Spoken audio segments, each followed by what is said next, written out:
Hi hello ನಮಸ್ತೆ ಸ್ನೇಹಿತರೆ, ಎಲ್ರಿಗೂ ಕೂಡ ಮತ್ತೊಮ್ಮೆ ನಿಮ್ಮ ಯೂಟ್ಯೂಬ್ ಚಾನಲ್ಗೆ ಪ್ರೀತಿಯ ಸ್ವಾಗತ.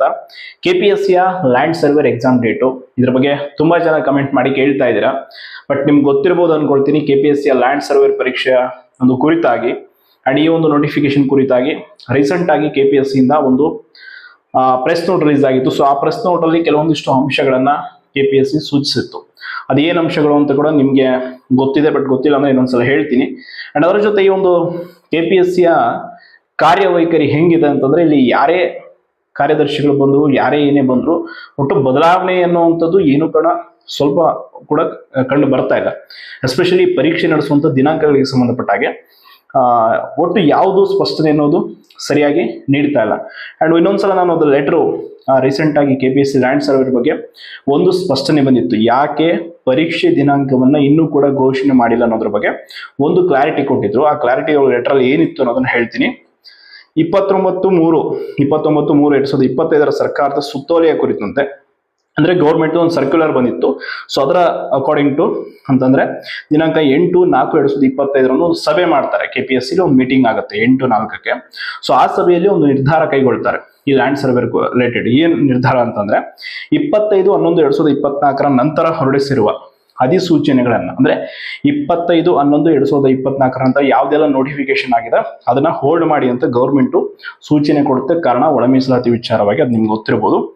ಆದ್ರಿಂದ ಈ ಒಂದು ಸದರಿ ಸೂಚನೆಗಳೇನಿದೆ 28/10/2024 ಅನ್ವಯವಾಗುವಂತೆ ಇರೋದ್ರಿಂದ, ಅಂದ್ರೆ ಈ ಲ್ಯಾಂಡ್ ಸರ್ವೇರ್ ನೋಟಿಫಿಕೇಶನ್ ಸೊ ಅದಕ್ಕೆ ಅನ್ವಯ ಆಗೋದ್ರಿಂದ ಇದನ್ನ ನಾವು ಇದರ ಒಂದು ಕಾರ್ಯಗಳೇನಿದೆ ಅಂದ್ರೆ ಲ್ಯಾಂಡ್ ಸರ್ವೇರ್ ಎಕ್ಸಾಮ್ ಪ್ರೊಸೆಸ್ ಅನ್ನ ನಾವು ತಡೆ ಹಿಡಿಯಬೇಕು ತಾತ್ಕಾಲಿಕವಾಗಿ ಅಂತ KPSC ಆ ಒಂದು ಮೀಟಿಂಗ್ ಅಲ್ಲಿ, ಯಾವ ಮೀಟಿಂಗು 8/4/2025 ಸಭೆಯಲ್ಲಿ ಮೀಟಿಂಗ್ ಅಲ್ಲಿ ನಿರ್ಧಾರ ತೆಗೆದುಕೊಳ್ತಾರೆ.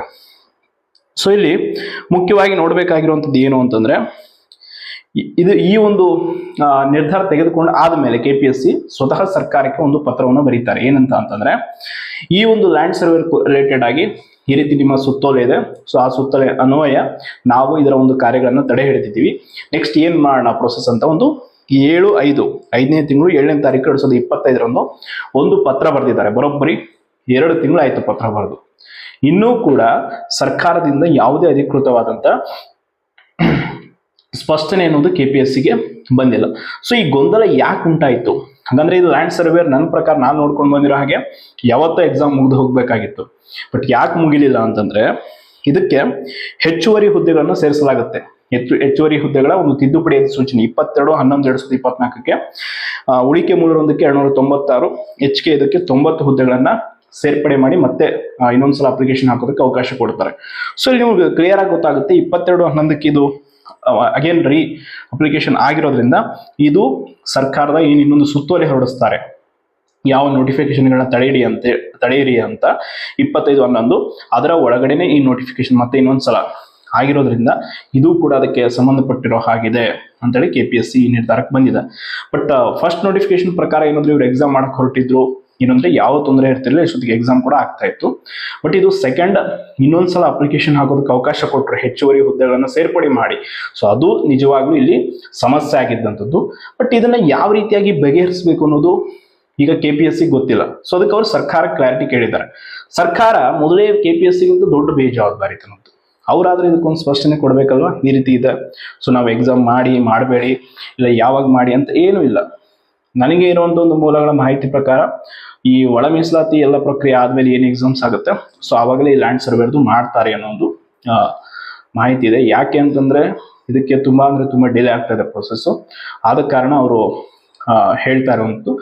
ಒಂದಂತೂ ಸ್ಪಷ್ಟವಾಗಿರುವಂತ ಮಾಹಿತಿ ಏನಪ್ಪಾ ಅಂತಂದ್ರೆ, ಇಲ್ಲಿ ಪರೀಕ್ಷೆ ನಡೆಸೋದಕ್ಕೆ ಇನ್ನೂ ಕೂಡ KPSC ಯಾವುದೇ ರೀತಿ ಸಿದ್ಧತೆ ಮಾಡಿಲ್ಲ. ಯಾಕಂದ್ರೆ ಸರ್ಕಾರದಿಂದ ಸ್ಪಷ್ಟನೆ ಬಂದ್ರೆ ತಾನೇ, ಬಂದ ಮೇಲೆ ಅವ್ರು ಏನಾದ್ರು ನಿರ್ಣಯವನ್ನು ತೆಗೆದುಕೊಳ್ತಾರೆ. 2 ತಿಂಗಳಾದ್ರೂ ಇನ್ನೂ ಯಾವ ಸ್ಪಷ್ಟನೆ ಇಲ್ಲ ಅಂತಂದ್ರೆ ಎಲ್ಲಿಂದ ಪರೀಕ್ಷೆ ಮಾಡ್ತಾರೆ? ಸೂಕ್ತವಾಗಿ ಇದರ ಬಗ್ಗೆ ನೀವು ಕೂಡ KPSCಯ ಕಾರ್ಯದರ್ಶಿ ಅವರ ಗಮನಕ್ಕೆ ತನ್ನಿ. ಯಾರೆಲ್ಲ ಲ್ಯಾಂಡ್ ಸರ್ವೇರ್ ಆಸ್ಪಿರೆಂಟ್ಸ್ ಇದ್ದೀರಾ ಸುಮ್ಮನೆ ಕೂತ್ಕೊಳ್ಳೋಕೆ ಹೋಗಬೇಡಿ. ನೀವು ಒಂದು ರಿಕ್ವೆಸ್ಟ್ ಲೆಟರ್ ರೆಡಿ ಮಾಡ್ಕೊಂಡು KPSC ಕಾರ್ಯದರ್ಶಿ ಅವರಿಗೆ ಕೊಡಿ, ಅಥವಾ ಮೇಲ್ ಮಾಡಿ, ಏನೋ ಮಾಡಿ. ಇಲ್ಲ ಅಂತಂದ್ರೆ ಅವ್ರು ಸುಮ್ಮನೆ ಹಾಕ್ತಾರೆ. ಈಗಿರುವಂತ ಸರ್ ಏನಿದ್ದಾರೆ ವಿಶಾಲ್ ಸರ್ ತುಂಬಾ ಕ್ವಿಕ್ ಆಗಿ ರೆಸ್ಪಾನ್ಸ್ ಮಾಡ್ತಾರೆ. ಇನ್ ಕೇಸ್ ಅವರು ಸರ್ಕಾರಕ್ಕೆ ಮತ್ತೊಮ್ಮೆ ಏನಾದ್ರು ರಿಪ್ಲೈ ಕೇಳ್ಬೋದು, ಇಮಿಡಿಯೇಟ್ ಆಗಿ ಇದನ್ನ ಸಾಲ್ವ್ ಮಾಡುವಂಥದ್ದು ಮಾಡ್ತಾರೆ. ಅಂಡ್ ಅದರ ಜೊತೆ ನಾನು ಕೂಡ ರಿಕ್ವೆಸ್ಟ್ ಮಾಡ್ಕೊಳ್ತೀನಿ ಇದಕ್ಕೆ ಸಂಬಂಧಪಟ್ಟಾಗೆ ಲ್ಯಾಂಡ್ ಸರ್ವೆ ರಿಲೇಟೆಡ್ ಇದು ಖಂಡಿತವಾಗಿಯೂ ಯಾವುದೋ ಒಂದು ಸಮಯದಲ್ಲಿ ಇಷ್ಟೊತ್ತಿಗೆ ಪರೀಕ್ಷೆ ಮುಗಿದು ಯಾವುದೋ ಕಾಲ ಆಗ್ತಿತ್ತು. ಬಟ್ ಇವರು ಮತ್ತೆ ತಿದ್ದುಪಡಿ ಅಧಿಸೂಚನೆ ಹೊರಡಿಸಿ ಹೊಸ ಹುದ್ದೆ ಒಂದಿಷ್ಟು ಹುದ್ದೆಗಳನ್ನು ಸೇರ್ಪಡೆ ಮಾಡಿರೋದ್ರಿಂದ ಈಗ ಇದು ಈ ಒಂದು ಸರ್ಕಾರದ ಸರ್ಕ್ಯುಲರ್ ಅಡಿಯಲ್ಲಿ ಬರೋದ್ರಿಂದ ಸ್ಟಾಪ್ ಆಗಿತ್ತು ಪ್ರೊಸೆಸ್ಸು. ಸೊ ನೋಡೋಣ ಇದು ಅಪ್ಕಮಿಂಗ್ ಏನು ಮಾಡ್ತಾರೆ, ಏನು ಬಿಡ್ತಾರೆ, ಪರೀಕ್ಷೆ ನಡೆಸೋ ಇಂಟೆನ್ಷನ್ ಇದೆಯಾ ಇಲ್ವಾ, ಏನು ಒಳ ಮೀಸಲಾತಿ ವಿಚಾರ ಎಲ್ಲ ಆದಮೇಲೆ ಮಾಡ್ತಾರಾ ಅನ್ನೋದ್ರ ಬಗ್ಗೆ ಶೀಘ್ರದಲ್ಲೇ KPSC ಕಾರ್ಯದರ್ಶಿ ಅವರಿಂದ ಒಂದು ಸ್ಪಷ್ಟನೆ ಸಿಗಬೇಕು. ಆದಷ್ಟು ಈ ಬಗ್ಗೆ ಮಾಹಿತಿಯನ್ನು ಕಲೆ ಹಾಕೋಕ್ಕೆ ಪ್ರಯತ್ನ ಮಾಡ್ತೀನಿ. ಧನ್ಯವಾದಗಳು.